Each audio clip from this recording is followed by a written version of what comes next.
Sometimes it just takes 1%, one measly percent to make all the difference. Sometimes you gotta hang your hat on 1%. Sometimes 1% just might be enough.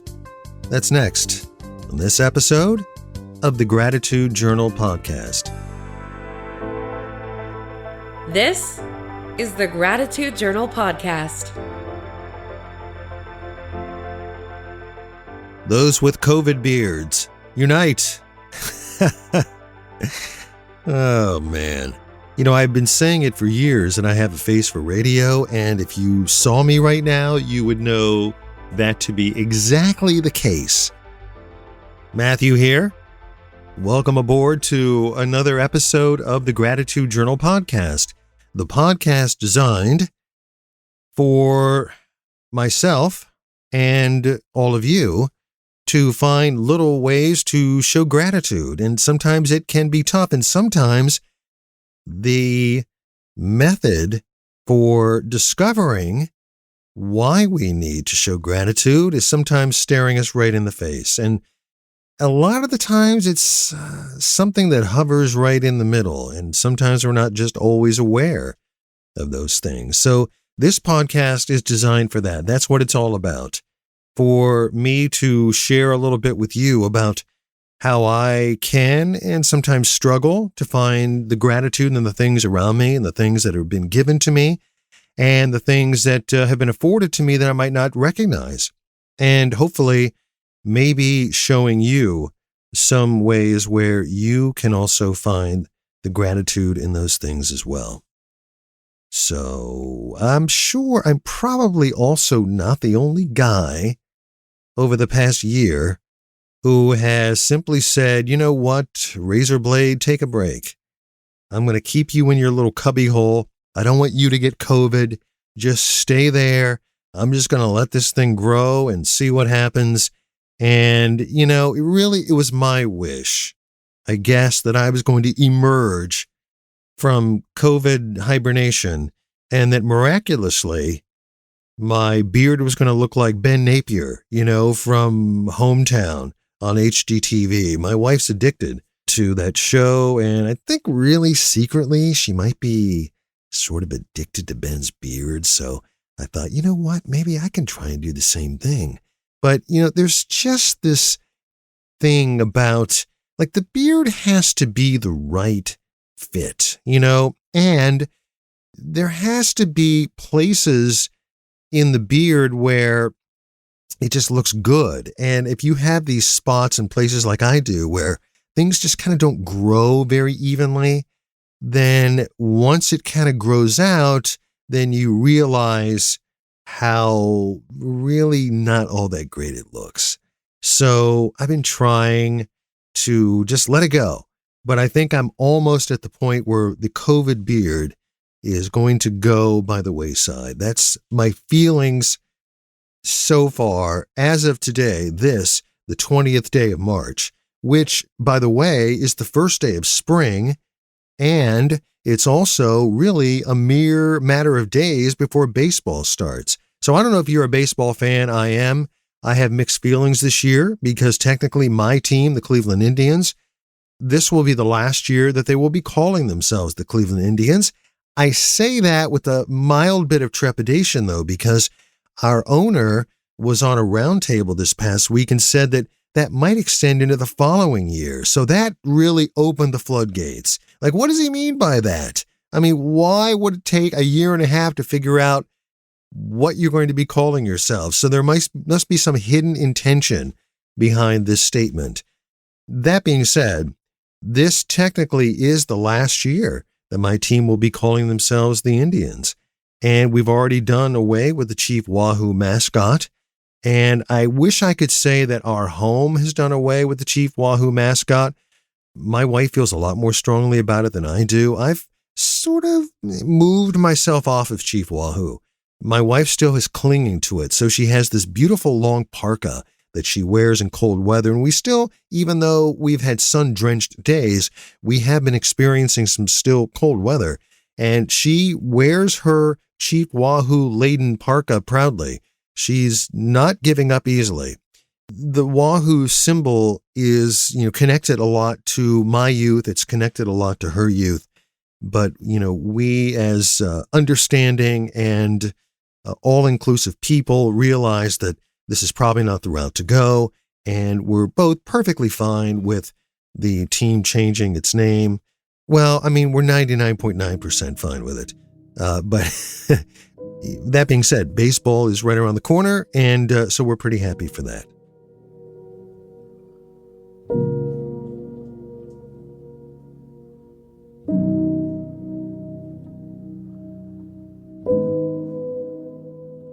I know I've made mention in the past on this podcast that one of the things that we deal with here in our world is my wife's Alzheimer's diagnosis. So the tough thing about this diagnosis is that people will say, well, how's Donna doing?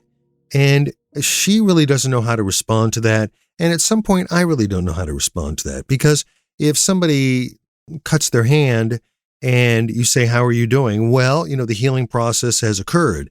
And over a period of weeks, you can definitely start to see maturation happening, and you're moving towards the ultimate goal of maybe having a small scar, and that's pretty much it. But in the world of dementia, we don't really know how to measure it. And so I always say, well, she has a couple of medications. She takes them religiously. And we're trying a couple of other things that on some medical planes have proven to be successful in some test studies. And we're going in those directions too. We're trying all of the things that are at our disposal. And that's how we're doing it.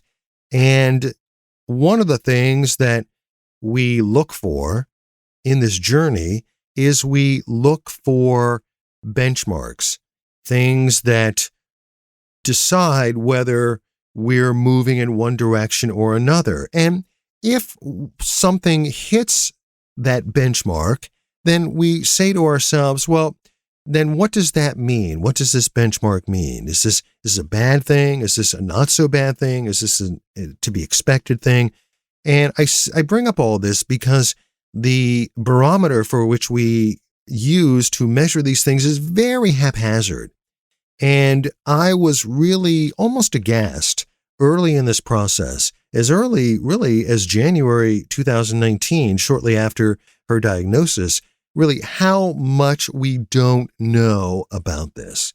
And so as we go on our quest to find information to better prepare ourselves for what is about to happen, and at the same time, we're always on the lookout and always harboring hope that, like a COVID vaccine, that more and more things are going to be available and approachable for us to use in her journey.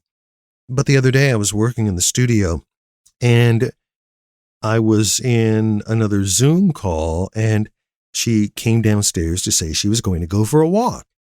And I said, great, because I had mentioned to her earlier in the morning, even though it was cold, it was blazingly sunny. And I said, really, I would suggest bundle up, get some fresh air, go out there and go for a walk, because she has a set number of routes that she normally goes on. And if there's an issue, then I kind of know where the routes are. And then, I can locate her, or maybe if I have some downtime, I can join her. So she said, yeah, I'm going to go out for this walk. And I got kind of involved with various things here on the business front. And an amount of time had passed. And it just seemed odd to me, because normally I would hear the front door open above me, and I would hear some steps going across. And I didn't hear any of those things. So I took a quick break and I sort of sauntered upstairs, and I looked out the window, and it was just a beautiful day, like not a cloud in the sky. And I looked up and down the street, and really she was going to wear her long Cleveland Indians parka, and I didn't see the red and blue parka anywhere on the street. So I figured, maybe she was just really enjoying her walk, or sometimes she might see somebody outside and she'll stop and talk. And and that walk can almost double in its duration. So I wasn't particularly worried, but I went downstairs, and I have this method, this almost trained intuition about time. And it really stems from being a disc jockey, for a long time, for many years, where I would play songs and I would hit a song either on a disc or a compact disc or on a tape, and I would have to run to the restroom. And a lot of times early in my career, I was working in these studios overnight, back when radio stations actually hired people to work overnight. And I would be the only one in the building. And so I would run back to the restroom to use the restroom. And I knew kind of in my head, well, the song that I just started was 5 minutes and 15 seconds long. And of course, there was a speaker in the bathroom, and I would kind of know where the song was in terms of its duration because I was familiar with the song. But if it wasn't a song that I was particularly familiar with, and I would know, okay, in my head, it feels like 2 minutes of this song has sort of gone by. So I I probably should start to wrap things up here. And I've been caught on a couple of occasions where I'm sprinting back to the on-air studio, pushing the door open in a flying burst of fury to run around to the console to hit the on button on the next song as I'm hearing the winding strains of the current song almost going to silence because I'd waited too long and my little interior clock had notified me that you better get a move on it because that song is ending. And so there was nobody to hit the next song. And so the one thing that you did not want as a disc jockey was dead air. You just did not want it. That spelled damnation and eternal hellfire. And so I have this little clock in my medulla somewhere that is trained. It's tucked away in there. And it tells me something time-wise is not right.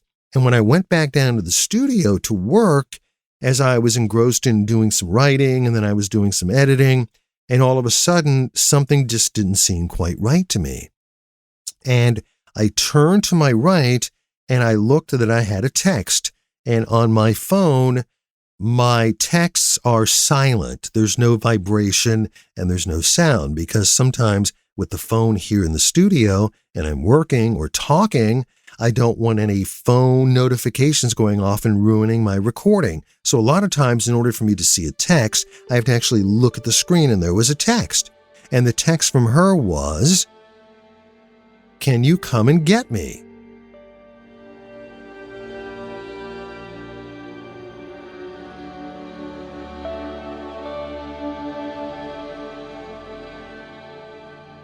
I raced upstairs, and as I was racing up the stairs, I felt the phone jiggle because I took it off silent and put it on vibration.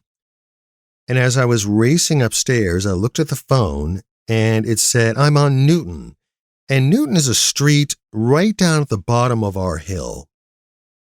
And then I received another one as I was grabbing the keys to the car and running out to the car and running back downstairs through the garage so that I could get to the car and try to find her.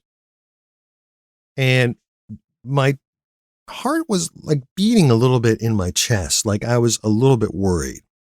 And the next text said, "My phone is on 1%. It's going to die." And I thought, okay, this phone cannot die because I really have no idea where she is. But she said she was on Newton. So I went to the bottom of the hill. I drove up Newton, and then I realized, one, I didn't take my driver's license with me, and two, I had the wrong glasses on. I have two pairs of glasses here.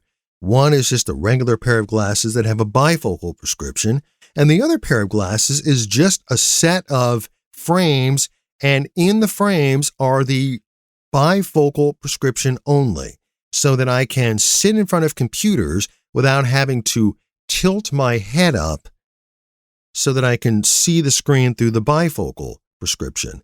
I can just look through a pair of glasses that has only a bifocal prescription, and this aids me in sitting in front of computers. Now, the further I get away from the computer, the less I can see because this is a close-up prescription. I had brought my bifocal prescription with me to drive, so I really couldn't see hardly anything in front of me. So I had a lot of obstacles facing me. So I thought, well, rather than text her, I'm going to use the 1% on her phone and I'm going to call. So I called her up and I said, "Where are you?" She says, "I'm on Newton." And I said, "No, I've just went up and down Newton. I don't see you." "Well, I'm by a freeway." "You're by a freeway?" "Yeah, there's a freeway going near me. I see cars underneath me on the freeway." And I thought, great, she's near I-76. It was just right down the street. So I backtracked and went the other way on Newton. And I went out to the main drag and I went over top 76 and there was nowhere to be found. So I'm still talking to her on the phone. She goes, "My phone is going to die." And I said, "I know. We need to find you before your phone dies. I'm not seeing you." So I was at the other end of the neighborhood, moving into the next neighborhood on the other side of the interstate. And so finally she said, "I'm just going to walk up to somebody's house and I'm just going to knock on the door and I'm going to ask them, where am I?" Because she really had no idea where she was. I know we both have read these horror stories. And I know in our semi-annual meetings, we hear these stories about people with dementia who wander off. And they wander off and they don't know where they are. And they can't get a grasp as to which direction they're in. All she could tell me was that there were flashing lights. And finally, really, in a burst of really amazing wisdom on her part, she said, "I'm going to walk across this street because on this street in front of her, there was no sign on the pole, like somebody had ripped it down. But on the far side of the curb, she saw a sign and she raced across the street in front of traffic. It's a fairly busy street. And she said, "I'm on Monroe." And right then, I knew where she was. And then right then, her phone died.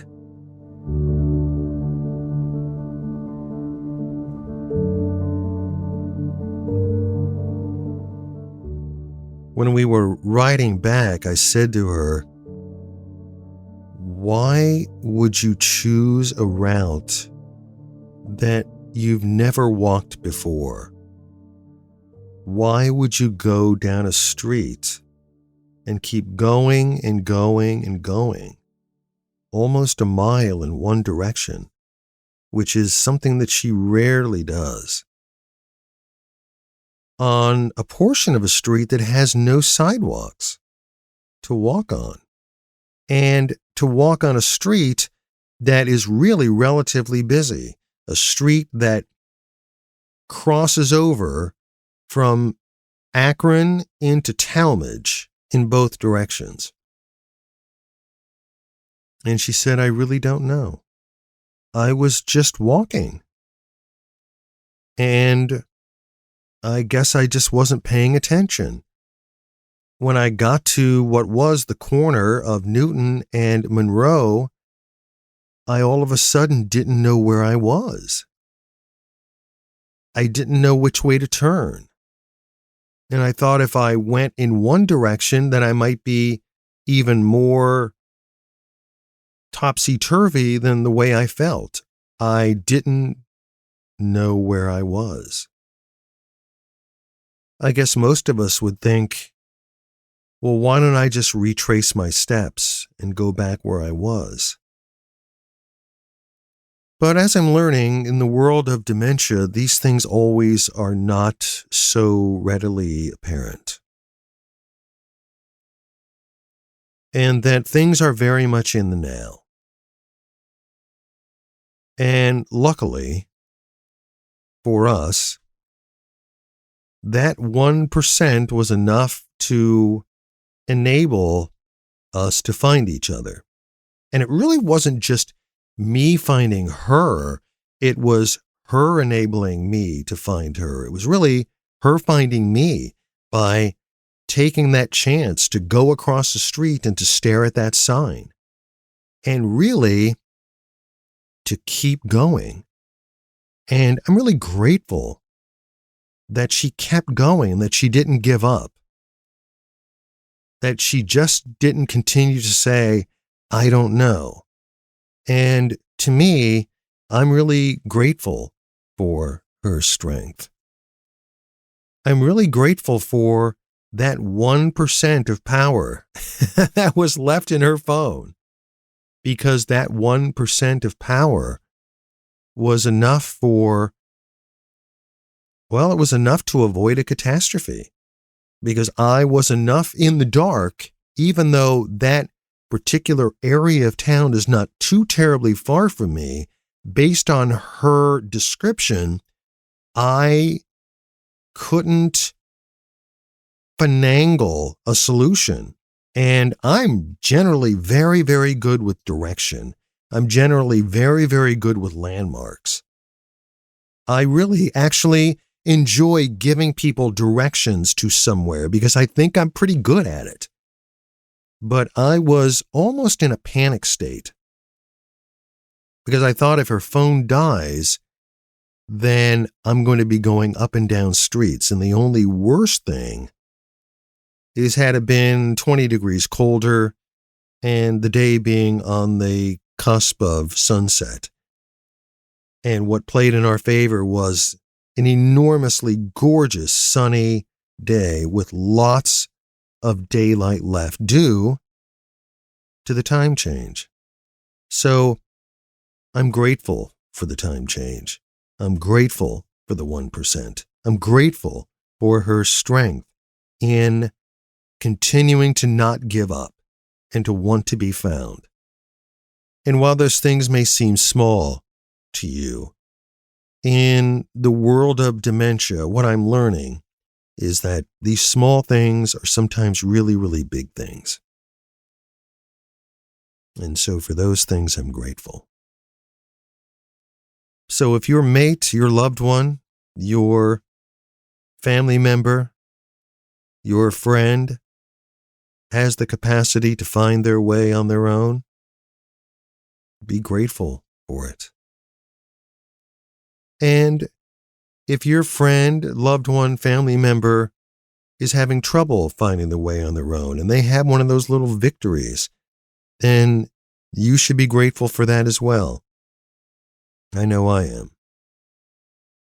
I don't know what this is supposed to mean exactly, but the Gratitude Journal podcast is up to over 7,500 downloads. So I don't know whether that's good or bad, but I don't know, 7,500, any number seems pretty good to me. So I'm grateful that you download and listen, and that hopefully that you're not just listening to me ramble on, but hopefully that it's maybe moving you a little bit in the direction of trying to find a little more gratitude in the everyday occurrences in your life, as I'm trying to do as well. And I think that can only be a good thing. So regardless of the platform where you download and listen to the Gratitude Journal, I'm very grateful for you. Until then, stay warm, stay safe. And I imagine the next time we talk will be even closer to baseball season, and I will be accompanying my better half on all her walks from now on with a full phone. Thank you for listening to another episode of the Gratitude Journal podcast.